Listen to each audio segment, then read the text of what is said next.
Have you noticed that WWE merch ain't built like it used to be? Sure, WWE Shop has never exactly been the pinnacle of quality, okay, but their merch went from heavyweight cotton to polyester, which has the structural integrity of a used napkin. And it's not exactly cheap. A lot of this is chalked up to Fanatics, a sportswear and trading card brand that has somehow taken over the multi-billion-dollar sports merch industry, all by itself. And from 2022 on, that includes WWE. I could talk all day about how the designs are ass, and they sell everything from baby rompers to a Dominic Mysterio 3-in-1 charging station, but I want to know how Fanatics and WWE got here in the first place, and how the merch has suffered since, which it has. WWE merch in 2025 is absolutely fucking horrible. I let it go for about $40. $40?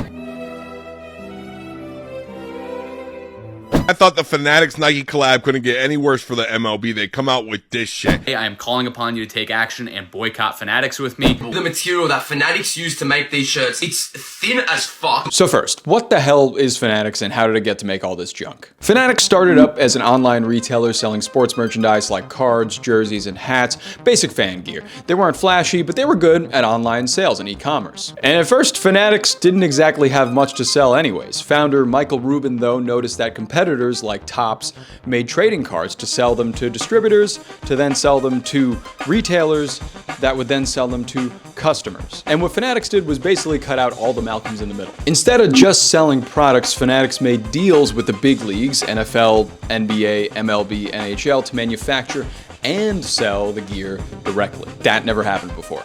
And after 1 year, in 2021, Fanatics bought Topps for $500 million, raised $350 million from investors, and were valued at about $10 billion.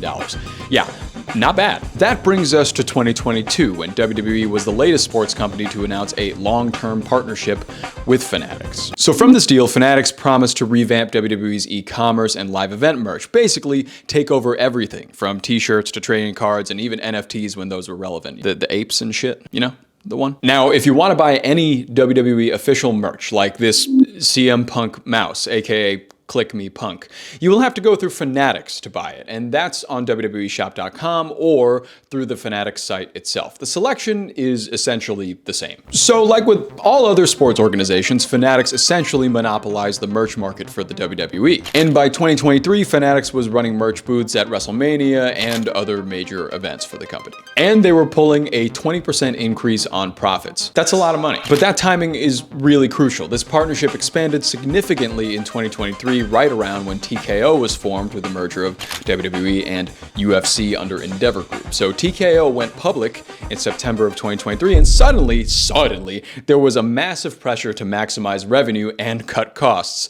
Sorry, R-Truth and Carlito and Braun Strowman and the rest. Hence why the usual going price for a regular t-shirt is now about $35 to $40. Now that price may not be that bad, it was a bit higher than you would pay pre-Fanatics, but the quality has definitely gone down. And let's look at the evidence. Fanatics has a 2.1 star rating on SiteJabber from about 4,000 reviews, and a 2.6 star rating on my favorite domain name ever, pissedconsumer.com, with over 5,000 reviews. So let's check out some of those reviews. Never on time, always late, cannot fill orders in a timely manner, really bad customer service, and misleading quote discounts, ripped off again, and my favorite, you suck, in all caps. So why would WWE partner with Fanatics if this is clearly hurting the quality of their merch?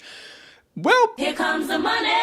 Here we go. Money talk. Here comes the money. Because they don't care. WWE taking merch production out of house was probably a decent financial move for them, given the volume of merch that goes out every single year. I'm sure Fanatics helps them keep up with that demand. And with TKO in the mix as of a few years ago, there's been a clear push to keep costs low, profits high, and product lists ridiculous. So Fanatics operates what's called on-demand manufacturing. So when a big WWE moment happens, they want merchandise available within hours or even minutes of it occurring. This means rushing products through production with minimal quality checks. They've also, of course, engaged cheaper overseas facilities to maximize profits.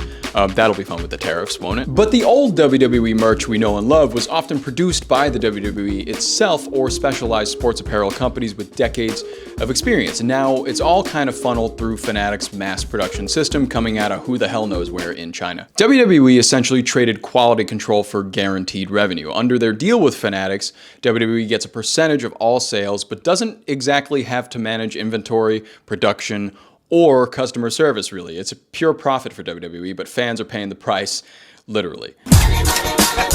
Yeah, they reported record-breaking sales at WrestleMania, SummerSlam, and other major events that they've ran. But those record sales numbers are just based on higher prices for lower quality products. The Fanatics WWE partnership shows what happens when a monopoly prioritizes profits over fans.